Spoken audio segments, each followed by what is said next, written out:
नमस्ते। मैं राजनंद और आज मैं बात करने जा रहा हूँ आप एक और टॉपिक के बारे में जिसमें मैंने पहले भी बात की हुई है, लव जिहाद के बारे में। इसको लेकर के मैंने 3 वीडियो पहले भी बनाए हुए हैं जिसकी समरी शॉर्ट में मैं आपको देना चाहूँगा। तो पहले वीडियो में मैंने आपको ये बताया कि लव जिहाद से अपनी बच्चियों को दूर रखने के लिए हमें ये तय करना होगा कि उनके दिमाग में कौन से आइडल बैठाए जा रहे हैं। खास तौर पे कोई फिल्मी एक्टर हो गया या कोई और मुस्लिम स्टार हो गया, उसको अगर वो फॉलो कर रही है तो जाहिर सी बात है वो लव जिहाद से नहीं बच सकती, क्योंकि उसमें घुमा फिरा के एक ही बात आ जाएगी, मेरा अब्दुल ऐसा नहीं है। नेक्स्ट मैंने बताया था दूसरी बात में कि लव जिहाद का दूसरा तरीका होता है कि उनको सबसे पहले ये बताना कि आपका जो भगवान है और हमारा जो अल्लाह है वो तो एक ही है, तो इसमें रहो या उसमें रहो कोई फर्क नहीं पड़ता।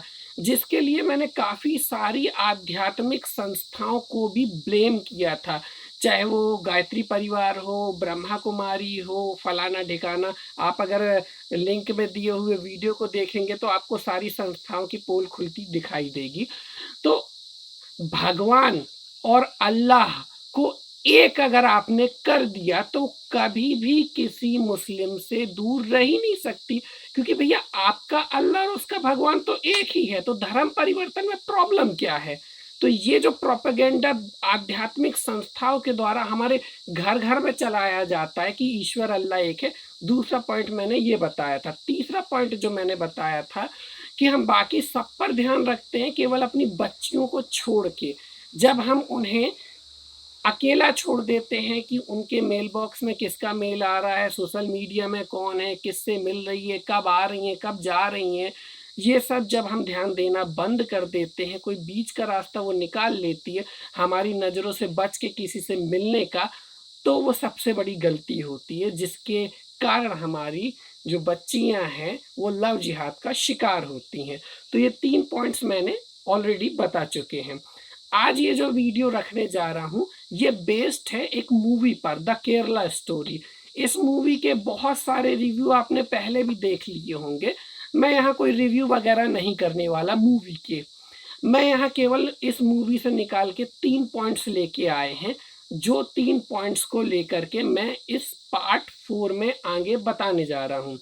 अच्छा, पहला आता है पॉइंट, वो होता है अपने धर्म को जानना और भक्त बनना। देखो 2 चीजें बताई, पहला अपने धर्म को जानना और दूसरा होता है भक्त बनना। यहाँ पे दोनों ही चीजें जरूरी है, क्योंकि जब कोई बहुत ज्यादा ज्ञान ज्ञान ज्ञान ज्ञान, मैंने ये शास्त्र पढ़ लिया, मेरा वो शास्त्र पढ़ लिया, आप देखोगे अगर मदरसे में आजकल हिंदू शास्त्र भी पढ़ाए जाते हैं, हिंदू किस्से कहानियां, हिंदू धर्म ग्रंथ भी मदरसों में पढ़ाए जाते हैं। तो अगर हिंदू धर्म ग्रंथ और हिंदू ज्ञान से कोई हिंदू बन जाता तो जिन मदरसों में हमारे कोर्स ऑलरेडी चल रहे हैं उन सबको तो कन्वर्ट हो जाना चाहिए अपने आप। क्या कोई कन्वर्ट हुआ? क्या कोई मौलाना कन्वर्ट हुआ? क्या कोई मदरसे का शिष्य कन्वर्ट हुआ उन शास्त्रों को पढ़ने के बाद? कोई नहीं होता। इक्का दुक्का एग्जाम्पल मिल जाएंगे बस, उससे ज़्यादा कोई नहीं होता। इक्का दुक्का के अलावा, फिर से रिपीट कर रहा हूँ। अब बात ये आती है, पहला तो ज्ञान होना चाहिए। जैसे कि एक चीज को बाकी लोगों ने काफी बार रिपीट किया कि अब वो बोलती है कि I think Shiva is a big God. अब वो आई थिंक बोले, उसको मालूम ही नहीं शिव कौन है। पहली चीज, जब आपको मालूम ही नहीं होगा तो भक्ति करोगे किसकी? जिसको आप भक्ति करना चाहते हो, जिसकी आप भक्ति कर रहे हो, उसके बारे में कुछ मालूम होगा तभी तो भक्ति करोगे। मैं किसी का फैन कैसे बन जाऊंगा? जब उसको जानूंगा तब तो फैन बनूंगा। भक्त बनूंगा तो पहले भगवान को जानना पड़ेगा। अब दूसरी बात है, भगवान को जानना और जानने के बाद भक्त बनना। अगर जैसे कि दूसरे पॉइंट में आता हूँ, यहाँ पे एक मुस्लिम लड़की एक कमेंट करती है कि आपका भगवान कैसा है? वो तो अपनी पत्नी के लिए रोता है। आपका भगवान कैसा है? आपका भगवान कैसा है? यहाँ पे इसी मूवी के प्लॉट पे मैं बात कर रहा हूँ यहाँ पे 2 लड़कियां कन्वर्ट हो जाती हैं, लेकिन तीसरी लड़की कन्वर्ट नहीं होती है। वो तीसरी लड़की को भी इस तरह के तर्क देती है कि आपका गॉड तो खुद ही सूली पे चढ़ गया, वो आपको क्या बचाएगा, ठीक है ना। लेकिन वो क्यों नहीं कन्वर्ट होती, क्योंकि ना केवल उसको ज्ञान था अपने गॉड का, बल्कि उसका एक इमोशनल कनेक्ट था अपने धर्म के प्रति। वो इमोशनल कनेक्ट अगर नहीं होगा बच्चियों का, कितने ही ज्ञान दे दो सब व्यर्थ हो जाएगा। तो पहला बता दिया ज्ञान और भक्ति। अब दूसरा पॉइंट में आ रहा हूं। दूसरे पॉइंट में ये आता है कि ना केवल आपको आपके धर्म का नॉलेज होना चाहिए, बल्कि आपको उनके रिलीजन का भी नॉलेज होना चाहिए। उनके रिलीजन का नॉलेज इस फिल्म में उन्हें कब होता है, जब वो किसी विशेष परिस्थितियों में फंसती हैं, उनके साथ शारीरिक मानसिक शोषण होता है, जब पूरी तरह से वो बर्बाद हो जाती है, तब उन्हें उस रिलीजन की सच्चाई समझ में आती है इस स्टोरी में। तो अब बात ये आती है कि आपको उतना क्यों जाना। बेसिक सी चीज है। मैं एक चैनल आपको इस वीडियो में रेफर करूंगा, सत्य सनातन। इसके अलावा आप यूट्यूब पे सर्च कर लो एक्स मुस्लिम, आपको दर्जनों चैनल मिल जाएंगे। किसी भी एक चैनल पे जाकर के आप कुछ वीडियोस भी अगर देख लो, बहुत ज़्यादा घंटों की रिसर्च करने की बात नहीं है, 2-4 घंटे की भी आपने देख लिए वीडियो, आपको सारी हकीकत समझ में आएगी।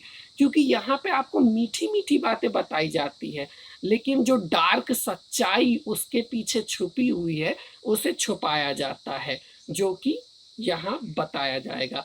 अब 2 चीजें आ जाती हैं यहाँ। तो पहली चीज होगा खुद को जानना, दूसरी चीज हो गया उनको जानना, और तीसरी और सबसे इम्पोर्टेंट चीज, वो फंसती क्यों है।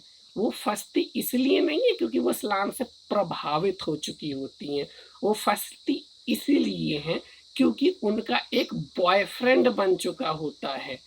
एक तो प्रेग्नेंट हो जाती है, एक का रेप हो जाता है, और एक की इमेजेस लीक कर दी जाती है। तो 3 लड़कियों की ये कहानी थी।